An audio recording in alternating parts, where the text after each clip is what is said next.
Oke, baik, selamat malam. Di sini saya Kire Augusta Volonteri. Di sini saya akan menjelaskan sedikit proyek UAS saya dari mata kuliah Sistem Cerdas. Saya dari Teknik Informatika Strata 1 kelas A. Di sini saya mengambil judul Sistem Pakar Diagnos Penyakit Kolesterol pada Remaja dengan Metode serta ini faktor.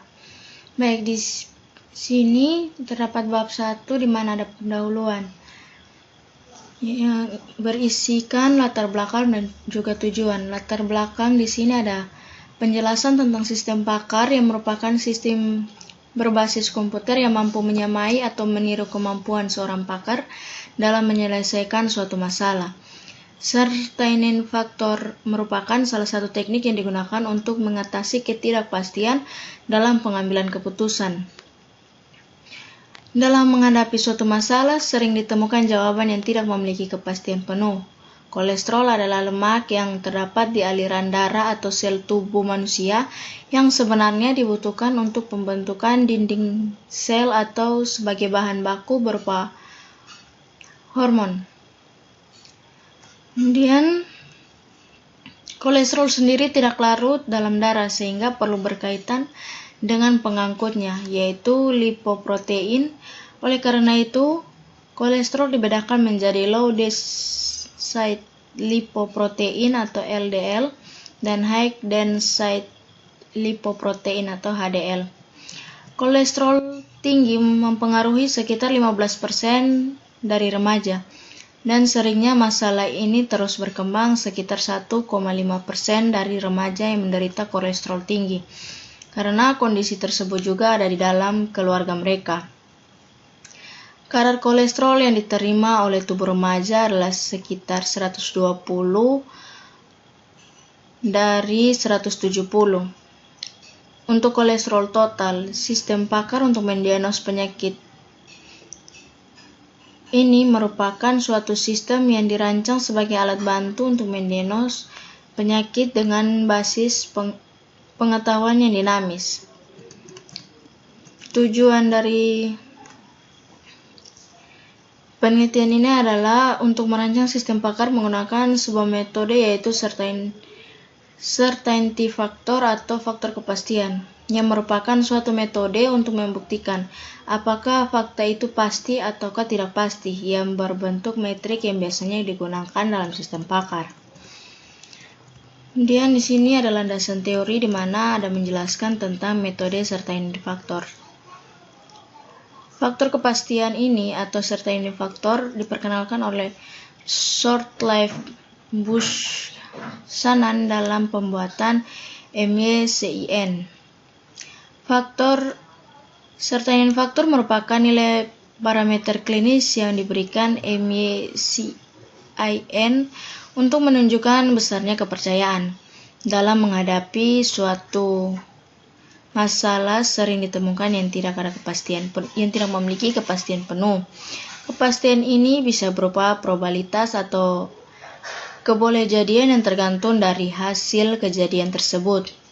Hasil yang tidak pasti disebabkan oleh dua faktor, yaitu aturan yang tidak pasti dan juga jawaban pengguna yang tidak pasti atau suatu pertanyaan yang diajukan oleh sistem.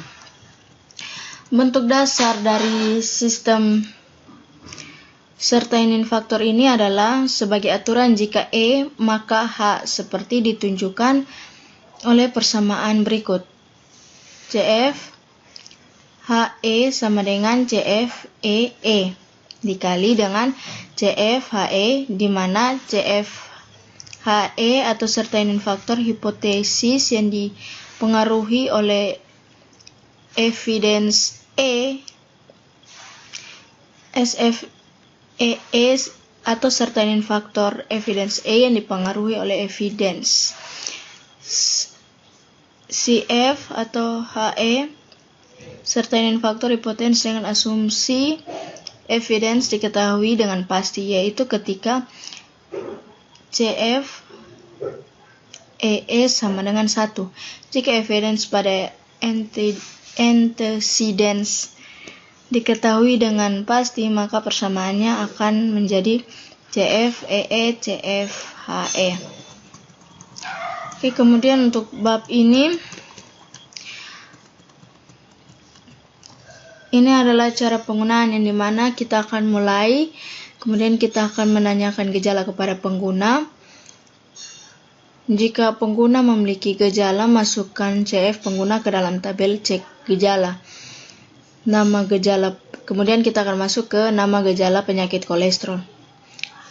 Jika gejala pada pengguna tidak ada, maka ia akan habis.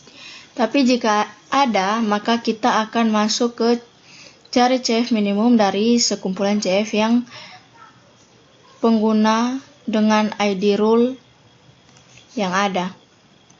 Kemudian cari CF final dari tiap-tiap nama penyakit, tampilan dari segi gejala sampai dengan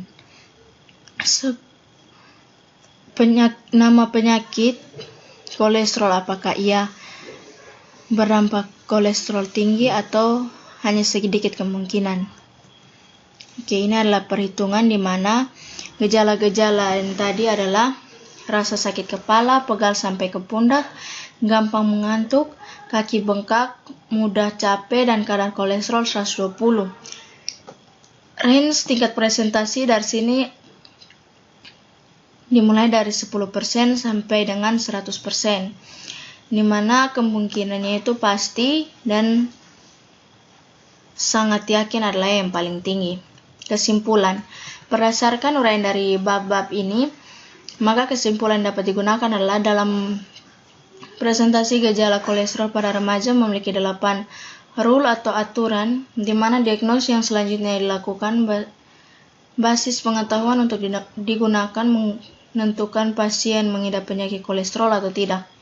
Yang kedua, penerapan metode certain factor atau CF dapat mempermudah dan memberikan perhitungan penyelesaian seberapa pasti para user mengetahui penyakit kolesterol pada remaja.